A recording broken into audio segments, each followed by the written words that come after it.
The views and opinions expressed during this broadcast do not necessarily reflect the beliefs of this radio station, its management, or its sponsors. Listeners are urged to use their own discernment to draw their own conclusions. It's now time for Faith Works with Pastor Jimmy Ellison from Noonan City Church.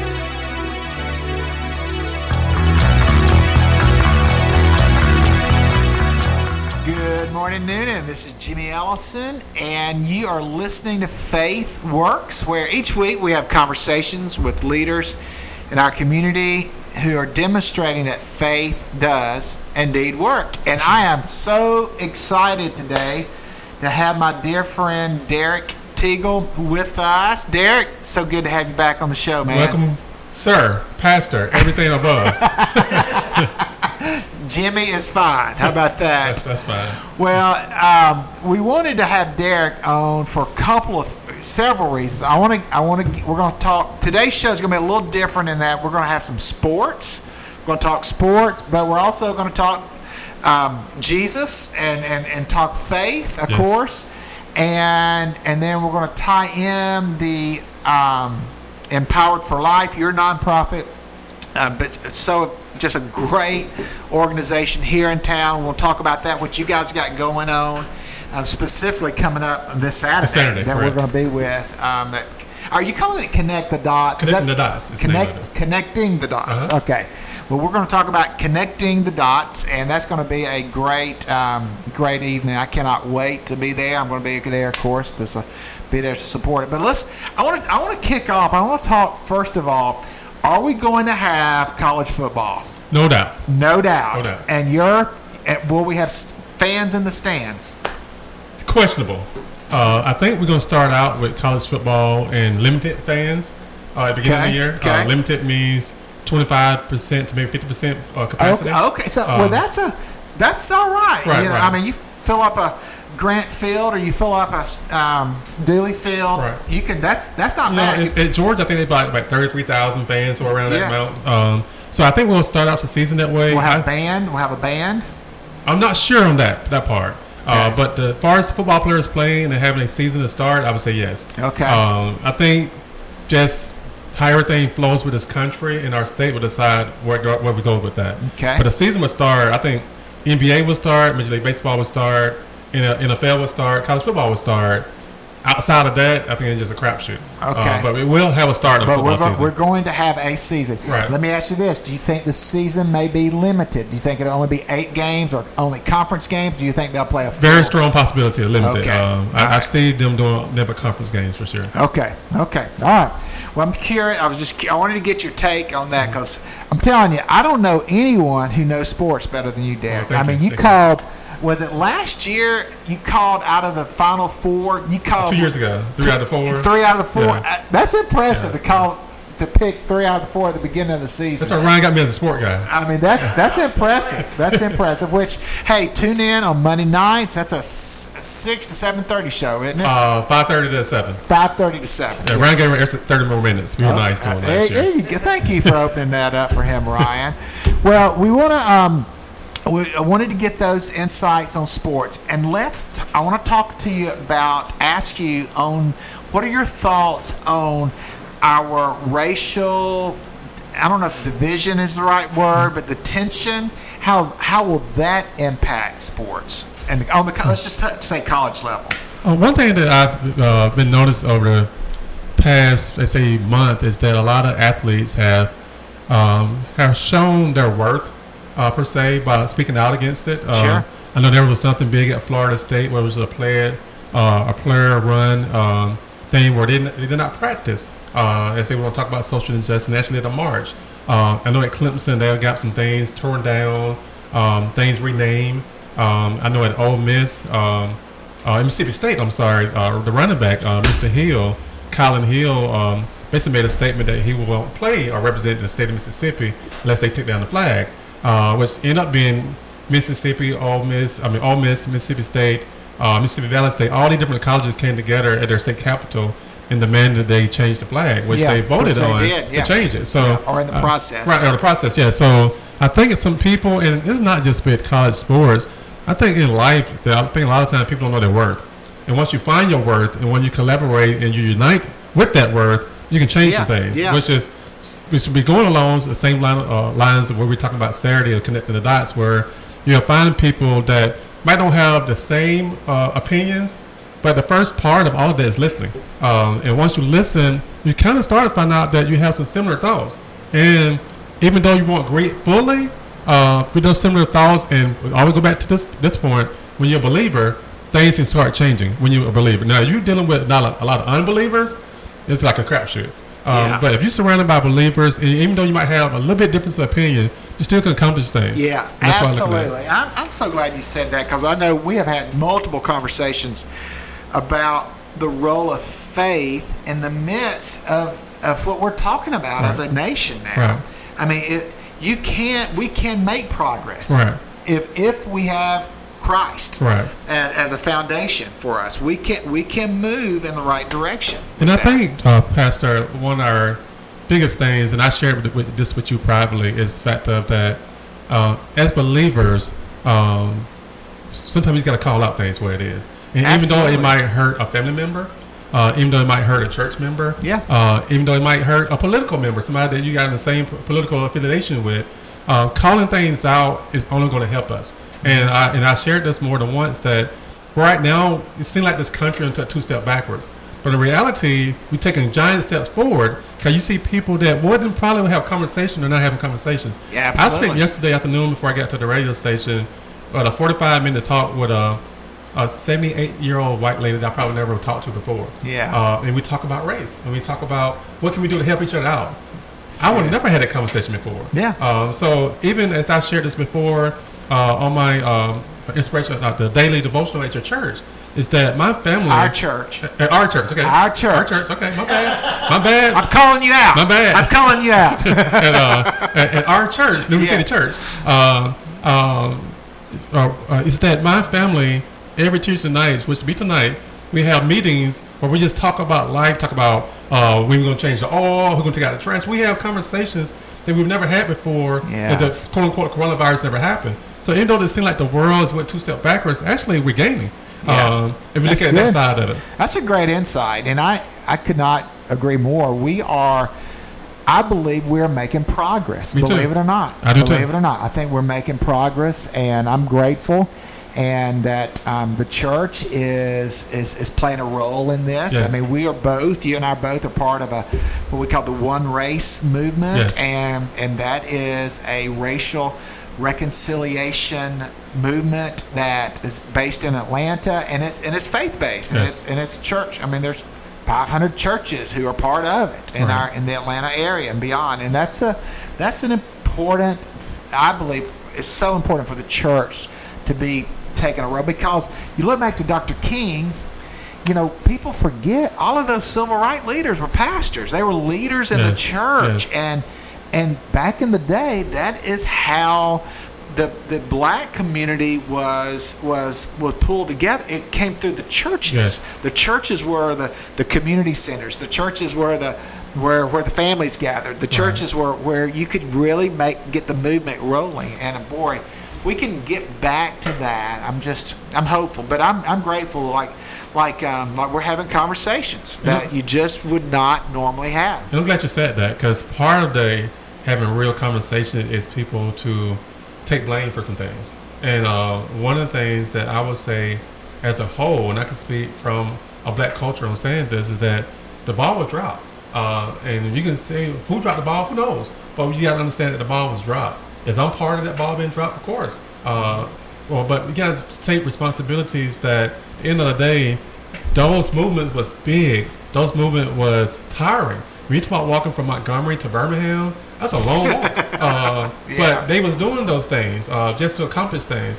I think part of us, when I say part of us, of the black culture, we got comfortable with being comfortable. We're okay now. But in reality, we dropped the ball in a lot of different ways. And it's up to us, when I say black culture, is to understand that so it can't be all about, well, whites have dropped the ball, or whites overlooked, or whites been silent. It's a two-way street with that. And we have to do our part. Right. Do what you can control. Right. Correct. Work on what you can work on, and and move in the right direction with that. And again, I'm encouraged. I'm seeing things.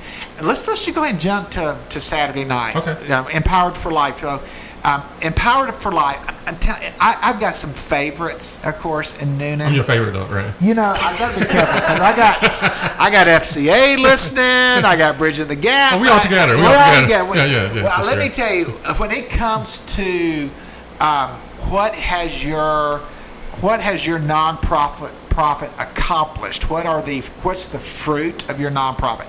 I will say this: I don't know of another nonprofit that can take a tangible stat that you guys have. I mean, when you talk about the number of kids who've come through your program that you've invested in, who now have either gone on to college to play sports, or who are in the process of going to college or currently in college. I mean, your track record, you've been in existence 12, 13 years? 12 years. We're 13 in August. So you finish up year 13 in August. And to date, let's go ahead and count this year's senior class. How many will you have sent on to college with scholarships? With the upcoming senior class or last year? This year. So you finished year 13 in August, and that would be a group will be starting.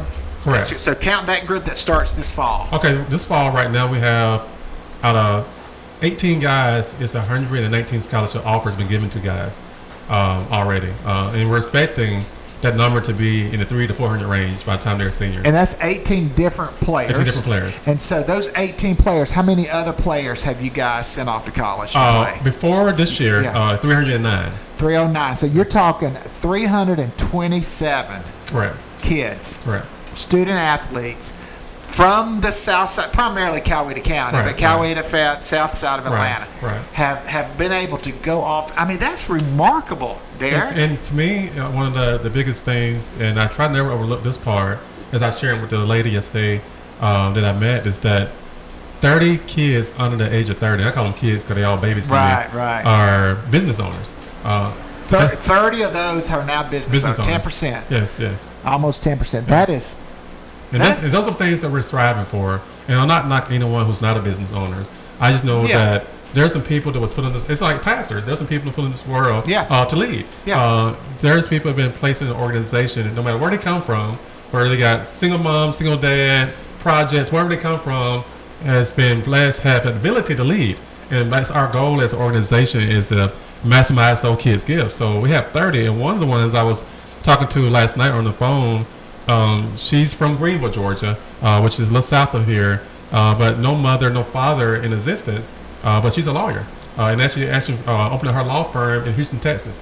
That's unbelievable. With no mother, no father, from a small neighborhood. A project girl. Unbelievable. And she's finishing up law school. Yes, she finished up Thurgood Marshall Law School 2 years ago. She was honored someone for a year, and she actually been opening her own practice.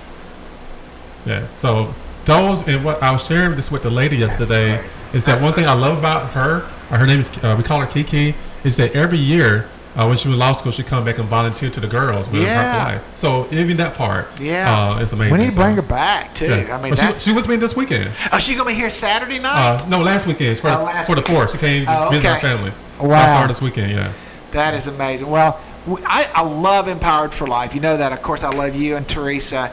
Darius, I tell you, what a great kid he is. I know that's on the side, but he's a great kid. So Saturday night, tell us about. He's very tall. He is a tall. I mean, the Joker. He's like 6'3", and he's not done. No. He's not done. He's small. We don't want him to be done. He is like he's a man. So Saturday night. All right. So Saturday night is a collaboration with Empowered for Life, Noonan Police Department. Officer Edward Lee is leading that side of it. And also Coweta County School System, as we are getting athletic coaches, administrators, teachers to be on a panel with us. The panel consists of athletic coaches from East Coweta High School, Noonan High School, Troup County, Manchester, Carrollton. Are you kidding? All those ADs are coming. Right. That is fantastic. We'll be at the seminar, and also we have teachers from Ruth Hill School would be there, and also we have entrepreneurs. And we're just going to have a talk about race. Also, we're going to have a conversation about how can we unite this community? So unity in the community is how we're going to start it out.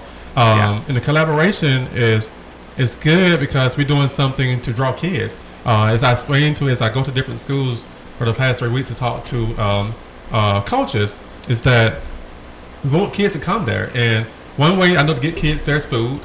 We told them that we're going to have food for them. So, right. But also food is always good. Also money. So each school where I go to, I ask the coach to put money into this pot that we're raising. So at the end of that night of the seminar, a kid who bring the most guests that night will get the pot. Right now, the pot is sitting at $535. Woo! Yes. We expect the pot to be anywhere between $700 and $1,000 before Saturday.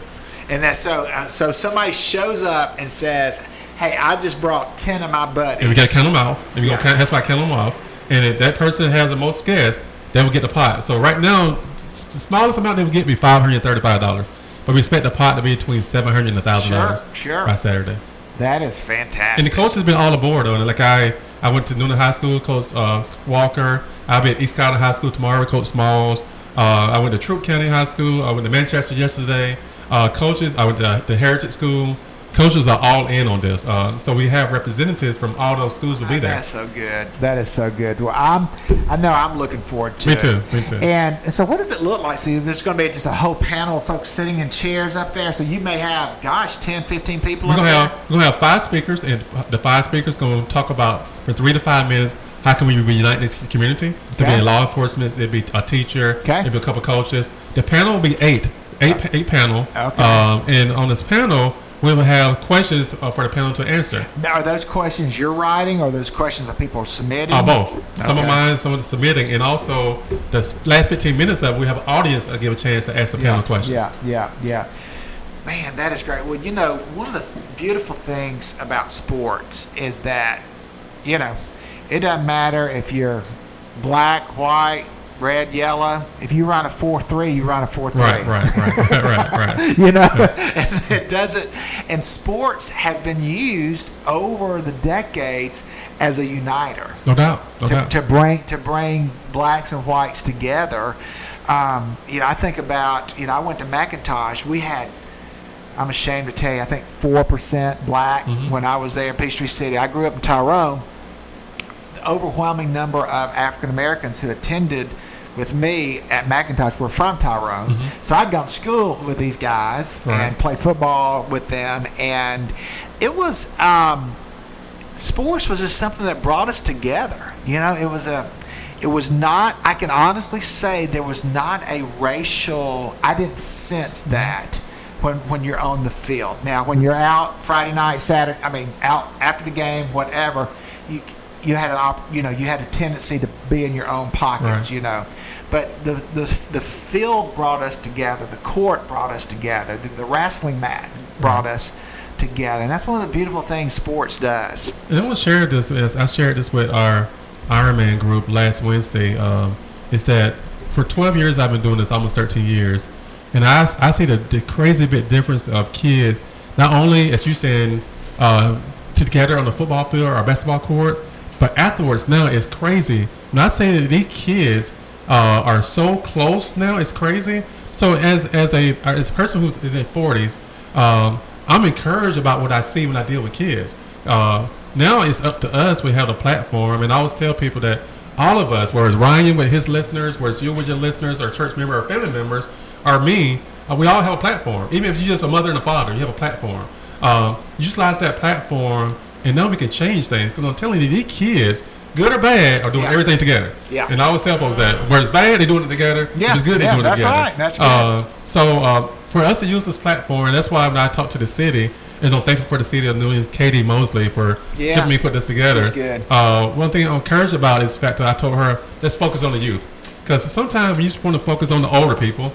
They stuck in their ways, and it's kind of hard to get with them. But if we focus on the youth, we can change things. And my only goal with this, or one of my goals with this, Pastor, is to have a situation where if there's something go down in Noonan, that an officer and a student will be able to talk, and then maybe the student can help that officer solve that case instead of not speaking. And that's something that has hurt our community for a long time, where we see things we don't want to share because we don't trust them. Only way you can build trust and build relationships and having conversation.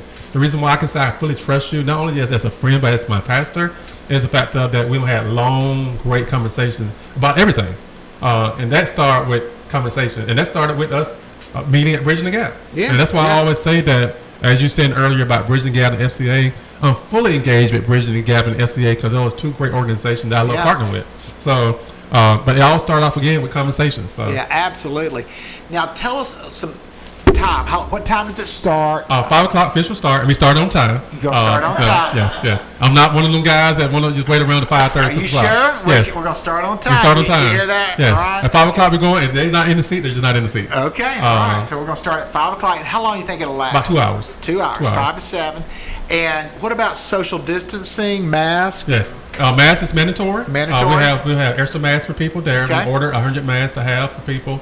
Also, I went to this meet with Katie yesterday, and we have sanitizer stations there. We asked to actually have extra sanitizer bottles for people, as well as the seats is already pointed out to be social distance. Yeah. So it'd be every other row and every third seat where we already got marked off. That's perfect. So, that works out well. So you won't be cuddling with your boo, but you will be cuddling with your what? With your boo. With my boo? Is that what you said? My boo? I have not heard that phrase. Tell Beth we won't be cuddling that night. Okay. Right. All right. Let's social distancing during the event. Okay. Thank you for interpreting that for me. Right. Yeah, not close that night. Not during the event. Not during the event. Right. Afterwards, you do. Afterwards, you're married. Easy now. Faith works. It does. That's great. So 5 o'clock, 5 to 7, and we want to invite high schoolers to come, even middle schoolers, and then have them. And how does the food work for that age group? What we're doing right now, and we're waiting on 2 confirmation with different food companies about who's going to actually host this one. We're actually going to do another event October 11th. So the other person will do the other one. So we're going to decide today on the food part about that. So I can't really say what route we're going with that. But we'll have food for people from 4 to 5. Okay. I will say that part. For people to come up early. Right. Okay. Well, I'm excited. I'm looking forward to it. It's going to be a great day, and just having that conversation will be so good. Well, we're going to take a hard break. We're coming up on that right now. When we get back, I want us to talk some more about how we can come together. In our own community, some of your thoughts, the whole racial thing, and how faith, again, plays a role in that. Friends, you're listening to Faith Works, and I'm Jimmy Ellis.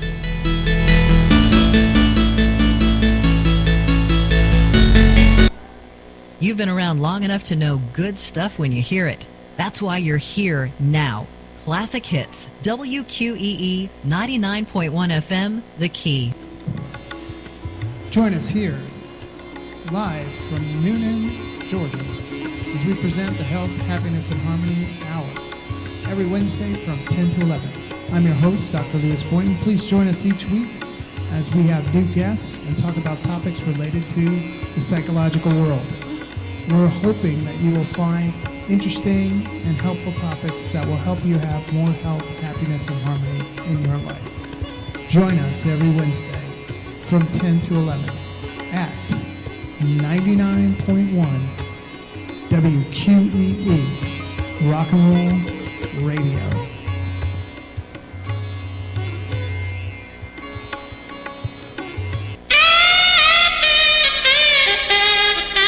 Tune in the second and fourth Thursday each month for Know Your Rights. I'm your host, Charles Cobble, and we'll discuss your rights and have plenty of information on what those rights are. Every second and fourth Thursday from 10 a.m. to 11 a.m. on WQEE 99.1 FM. Ever dreamed of being a radio DJ or hosting your own show? Now here's your chance. WQEE 99 Rock the Key is giving you an opportunity to host your own show. If you'd like to get your advertising message across the thousands of listeners throughout the area, here's your chance. Hosting your own show is the way to do it. Perfect for attorneys, realtors, churches, sports talk shows, and more. Contact 678-673-6318 for further information. Host your own show. All things River Dragons hockey this Tuesday on WQEE and WZEV. It's Swamp Fox Coaches Show at 6 p.m. Hey, I'm Jimmy Ellis, and I'm the pastor here at Noonan City Church. I want to thank you. You'll find as you walk through that we focus on 3 areas primarily. One is worship, small groups, and local missions. And our purpose is transforming lives for Jesus' sake, helping individuals experience that transformation. And we use these three areas, worship, small groups, and local missions, to help individuals experience that. You'll get a sense of who Noonan City Church is, and I hope that you'll come and worship with us soon. Take care, and God bless. Around long enough to remember getting up to turn the channels on the TV? That's classic. Classic hits. WQEE 99.1 FM, The Key.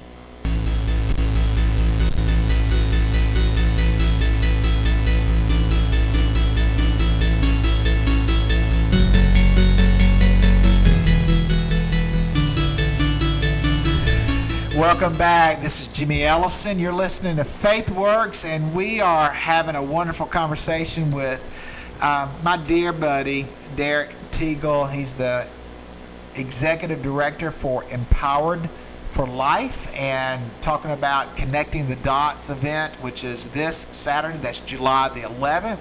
It's from 5 to 7. It's going to be at the Wadsworth, and we are just thrilled that you're pulling this together to really talk about the racial, how do we move forward? And that's one of the things I love about you, Derek, is that this is not just a, let's talk about the past, what's wrong. It's a, okay, because of the past, what can we do to move forward in the conversation? And you do such, I've seen you model this. I've seen how you talk to your kid, to your own children, but also, as you said, your kids, the number of students that you are investing in with Empowered for Life. Because if we don't provide solutions, what good does it do just to wallow in the past and just talk about, we all want our, we can't do anything about the past. We can learn from it and move forward move forward with it. And I would say this, and the reason why I'm big on solutions or not focusing on the past, because I realize what my past is. If you focus on my past, most folks probably want me as a church member. Most people probably want me hosting a radio show because my past consists of a lot of things that's not good. My past consists of drug dealing, hustling. My past is a lot of stealing, a lot of cheating.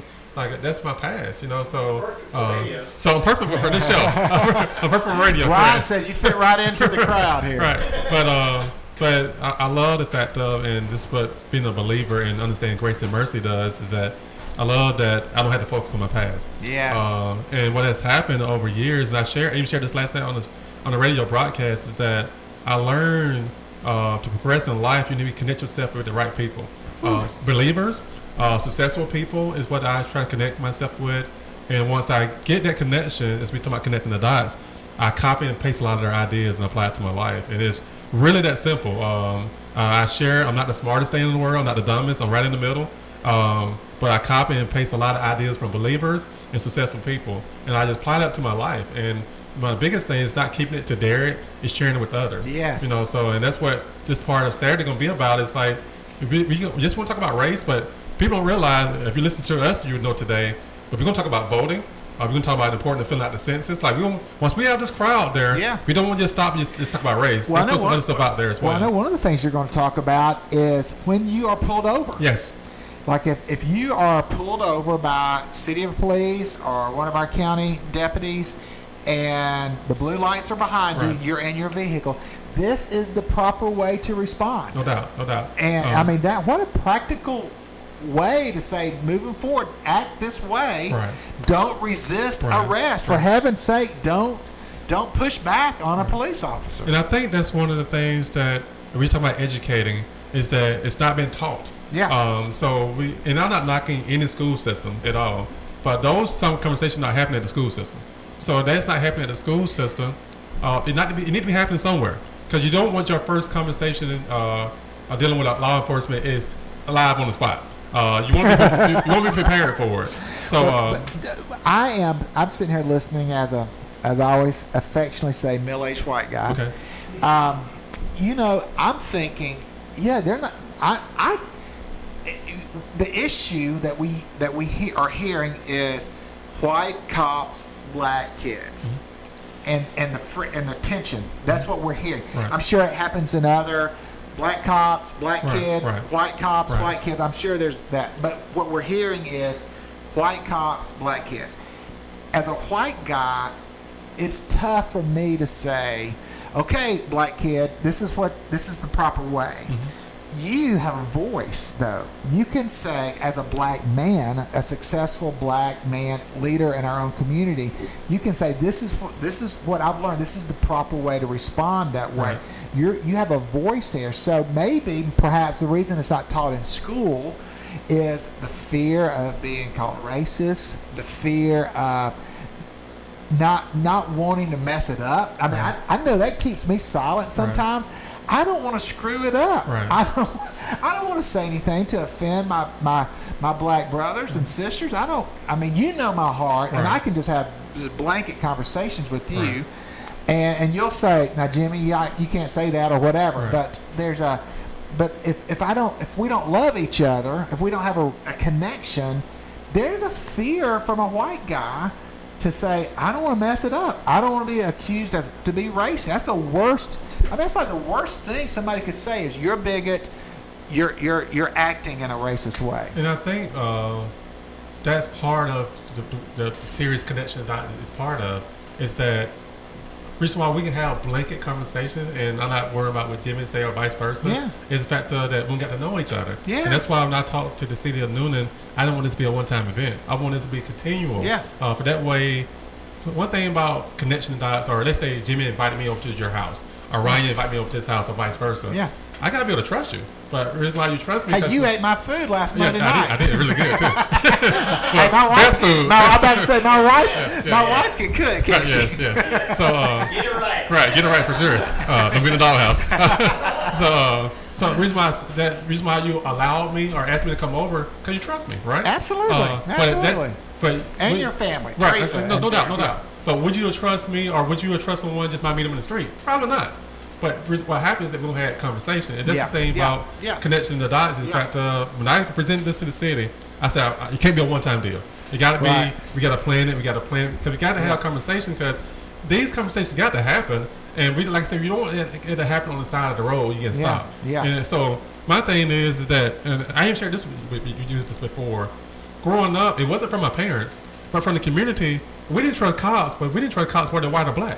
So it wasn't about a white or black cop thing. We didn't trust them. Yeah. And I told Buster Meadows, chief of police in Noonan, this right here, about 4 years ago, reason why I want Empower for Life events to be connected with cops, or even our practices, our games, to be connected with cops, because I grew up that I can trust you. But what changes is the fact that if we have just a practice at West Street Gym, and we have two cops come over and talk to the kids, now we change the mindset. Because at first, it started happening for sure. At first, when you start having the cops come over to the girls' step practice, or the cops come over to us doing the basketball practice, kids and parents will be like, man, what's going on? Like, somebody in trouble? Like, no, we're good. Yeah. Now, over time, when the cops get on the floor and start practicing with them, or get on the field and start working out with them, that's huge. It's a complete game changer. So, and that happens, and just with Empower for Life, it can happen citywide, it can happen community-wide, it can happen. Yeah, we've got to figure out a way to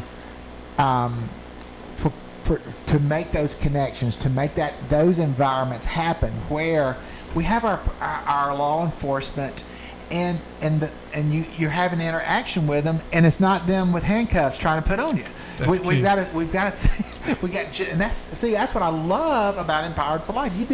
And I knew that. I knew that you guys had those policemen come, and I've been so impressed with Chief Meadows, as well as Sheriff Woods. I mean, these guys are they want to do right in our community. I fully agree. They want to make sure that our community is safe, and they want to make sure that our community has a relationship with law enforcement. Yes. I mean, they're intentional. When I say stuff. I fully agree, I can speak this with Officer Meadows more than Wood, because my track record is deeper with Officer Meadows. Yeah, well, of course you're here in the city. Yeah. But I'm telling you, anytime I send Officer Meadows a text that we're doing something, I always have officers there. Anytime. Now think about this.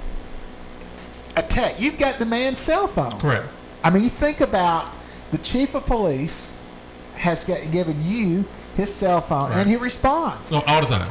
We've had Deborah Hare. She's my go-to. She's my go-to. She hosts for me when I'm out of town, and so Deborah and I are very, very close, and we were we were talking the other day, and this is after everything went down with this brother who was murdered in Minnesota, and my soul was troubled, and I called her and I said, Deborah, I need to talk to you, and we ended up eating lunch, and through that conversation, I said, you know, you're one of the few people that I know. She's a pastor in town. You're one of the few people that I know that can call the chief of police and ask for a meeting with all the pastors in the community, and he'll do it. Right.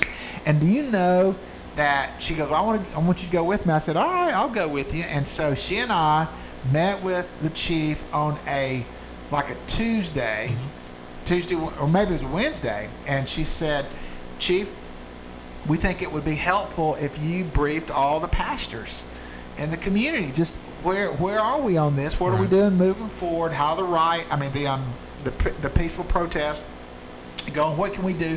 What can we communicate to our people and our congregations? And do you know, the following Tuesday, he had already called a meeting. We had almost 50 pastors in the room. You know, and I'm thinking, that's just beautiful that we have such a the transparency between the police station, you know, the chief of police, and the churches and our community. And I think one of the key things to that, as we both agreed that we have leaders that wanting to do that as far as police officers, is to expand it. That's why Saturday is that we're going to promote us unifying with officers, not divide. We're going to promote that. Even at our golf tournament, we're going to honor law enforcement. Even at our golf tournament, it's not for the law enforcement. We want to honor them. Yeah. Because we want to promote this thing that we really. Because I don't want to live in a world, and I say this over and over again, where it's not law enforcement. I don't want that world. So we understand, and I said this on the show, and probably not be appropriate to say on your show. I know my Monday night show a little bit different. But I said it on the show last night, and I said it before. Anyone that think that law enforcement all are bad is dumb as hell. Anybody that think all law enforcement is good is dumb as hell. Anybody think all blacks and whites are bad and good is dumb as hell. If you put everybody in one group, you're missing the boat. So let's never talk about that, because that's a waste of time. Let's understand the great ones out there. Let's promote them. Let's move forward. Let's take care of people that are not behaving correctly. Right. And there's plenty that we can choose from, especially in this community. There's plenty. I know I for sure have at least 10 officers in the community, personal cell phone numbers that we talk personally. And the reason why we can talk, because we won't have these conversations about how can we help each other out. So I'm very thankful for Officer Meadows, and definitely for Mr. Wood, because the first time I talked to him, I thought I'd be on the waiting list. He said, well, come to my office. First time. And we had conversations. So seriously. So I'm very thankful for him as well. I just don't have a long track record with him like I have with Officer Meadows. Well, one of the things, I had the chief of police cell number, but at this event, the sheriff was there. Sheriff says, here's my cell number. You call me. You got any problems? You got any concerns? You call me. That's what you want. That's what you want. Wow. I mean, isn't that wonderful? Yes. I love that. I love our town, our community. I feel like we're doing so many things well here in Noonan, and with this, specifically with this issue, and which brings us back to sports, which I'm thrilled about, because sports is, and I'm thinking specifically high school football. That is something that brings us together. Yes. That is something in our community. That's a big deal. High school football is a big deal. No doubt. And when I say football, I'm talking about the cheerleading. I'm talking about the band. Yes. I'm talking about, of course, the football players. I'm talking about the administration. I mean, this season, the fall, and we need to come together with all the student body. Everybody needs to come. This is a time for us to come together, black and white, and just be together and work and serve together. I'm going to say this right here, and this is something that this year, you look at Trinity, you look at the Heritage School, you look at Noonan, East Carter, and Northgate. This year going to be the most special year we've had in a long, long time with all 5 programs. All 5 programs are really, really good this year. Probably the first time, maybe ever, that I can think of, that all 5 programs will make the playoffs. I'm saying this right now. Oh, man, make the playoffs for sure. Noonan have a shot this year to compete for a state championship, and East Carter's not far behind. That's how special. Really? Yes, them teams are special. I'll be seeing East Carter tomorrow, but I'm telling you, from what I know already, that team is special. Probably have the best offensive line in the state of Georgia, and Noonan High School probably have the best collection of skill players in the state of Georgia. Noonan is loaded skill-wise. East Carter is loaded size-wise. I knew the East Carolina. They've got an offensive lineman there. It's supposed to be. Yes, actually, he'll be on the show next Monday. Oh, is he coming? Yeah, okay. He committed to Vanderbilt last weekend. Did he? Good for him, and that's where he's going. But all four of the five already have athletic scholarships and multiple athletic scholarships on offensive line. And the fifth one is the one I showed you the video last week, the freshman. So he's. Oh yes. That line is loaded. Yeah, that's strong. Well, I had lunch last Tuesday, as a matter of fact. Let me ask you a question. Why everybody get lunch with you? I don't get a lunch with you. When do you want to eat? That's just another side story. When do you want to go eat lunch with me? It's not important, but go ahead. I went to my house. My wife cooked you dinner. I wasn't the only one. I'm not a private lunch. Hey, buddy, anytime you want me to buy your lunch, you know I'm happy to do that. Anytime. I'm sorry for interrupting you. Go ahead. That's all right. So I'm taking this scene. We have a his name is Carter Counts. Carter. Oh, yes, I'm familiar with him. Carter's at Noonan High School. He's in our church, and we are, we were at lunch last week, and we were talking about you talked about how kids just do things together on the field, off the field, and it was a special moment for me when he started talking about his buddy, a buddy of his, and guy plays linebacker, and he was just going on and talking about off the field. They were hanging out. They were doing this, and it dawned on me that this kid was black. Wow. And for me, there was a moment there that I thought, you know what? They get it. They get it. Yes. They get it. Yes. They get it. Here, they were talking about doing fun stuff, going to the lake, just having fun, doing fun things together. Right. And it dawned on me when he said, he's talking, and I asked him, I said, is he black? And he said, yeah. And Carter, he looked at me like, why are you asking? Why are you asking black? But he was saying all that, and I thought, man, this is so good. It is so good to see this in Noonan, in the midst of all the craziness that's going on in our world, that these kids are coming together and they're socializing, they're hanging out, and they're competing on the field together. And this is an offensive lineman. He's a linebacker, right. So they're going against each other, on the field whenever they scrimmage, and with first team scrimmage. So it's I don't know. It's just really special. You know what's crazy about that, Pastor Ellison, as we always about the Holy Spirit, how we feel the Spirit. As you saying this, and literally, I have goosebumps. If you see right now on my arms, it's because back to when I went and spoke to Noonan High School last 2 Tuesdays ago. I got a message from Carter and a message from Samuel Williams, and I think I read them at your church that day. You did. And how touching it was just to talk about what we're talking about, about race. And the thing is that these kids don't see it. Like, that's what I love about it. Isn't that beautiful? And that's why it's so encouraging for me to spread the platform, because they don't see it. Yes. I'm sure you're looking like, man, so why you ask what color he is? Because they don't see it. Yeah. And it was just it was just encouraging, and it was such a good, it was just good. And it just lets me know that, in our community, we are moving in the right direction. Yes, we're moving in the right direction, and I'm thrilled with football. We are going as a church. We're going to do the pregame. It's not a pregame. I guess it's a meal before they have their first scrimmage, and that's going to be the meal is going to be on the 31st of July. Yes. Yeah, that I guess that Friday night, because their first hitting practice will be August 1st. August 1st at 12:01 a.m. Right. That's pretty cool. That's a cool idea. I like that. Yeah. It is fun. It is fun. Well, friends, man, it's been such a good show. We need 2 hours next time on. Just tell Ryan that. I mean, well, we do. He'll give us an extra hour, maybe. Maybe he would give. I don't know. He's a proud member of Noonan City Church. He is. That's a good way for you to give back to the church. Say we're going to give you an extra hour. Just when I'm on here. When I'm on here. Yeah. Well, I want to come back. I want to be on your show on Monday nights. I want to come back and talk sports stuff. I love, I'm 3-sport letterman. We know you're in the Hall of Fame. I'm in the Hall of Fame. That is my claim to fame. It's funny. The fact, I am in the Hall of Fame. That is a fact. Now, the other side of that is, I think they felt sorry.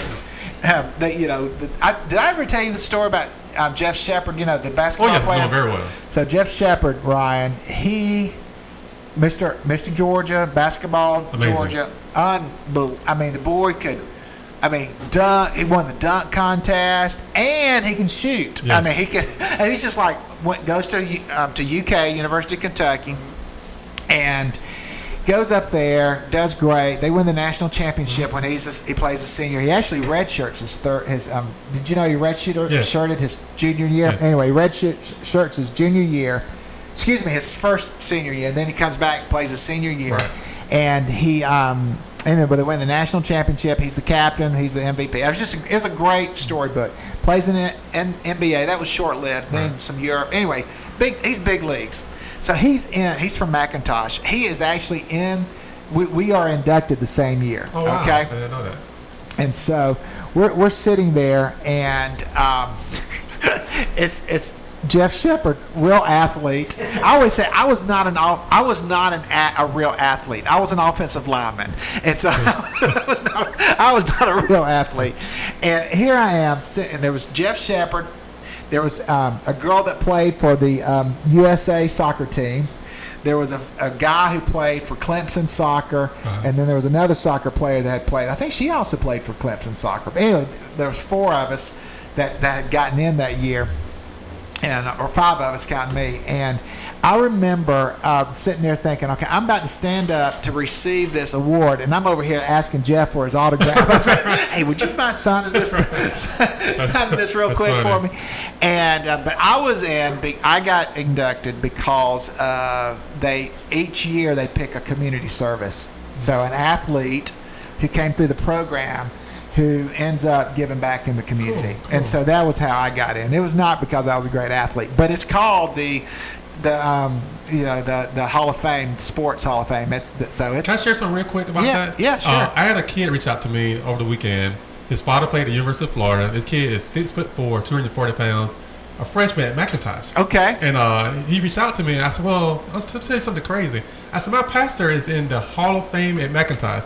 But his kid, I can't think of his name right now, but he's 6'4", 240, a freshman at McIntosh. Woo, that is a big that's a big boy. Yes, as a freshman. As a freshman. Yes. Well, Coach Phelps will love having him around. I'm sure he really have, for sure. Yeah, Coach Phelps, he's a great guy. You don't find 6'4", 240 freshmen not many places. Well, I'll have to go over there. And one of the perks of being in the Hall of Fame, I have a lifetime free pass to any sporting event at McIntosh. Lifetime.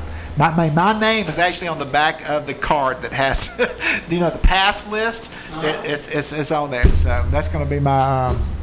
We'll have to go check him out. Man, we're over time. Thank you, Ryan, for letting me go a little bit longer. Over time? I know it. I know we went too far. Hey, friends, thank you for tuning in today. God bless you. Take care, and we'll catch you next week on Faith Works. Faith Works with Pastor Jimmy Ellison from Noonan City Church. Tune back in here next week for another edition of Faith Works.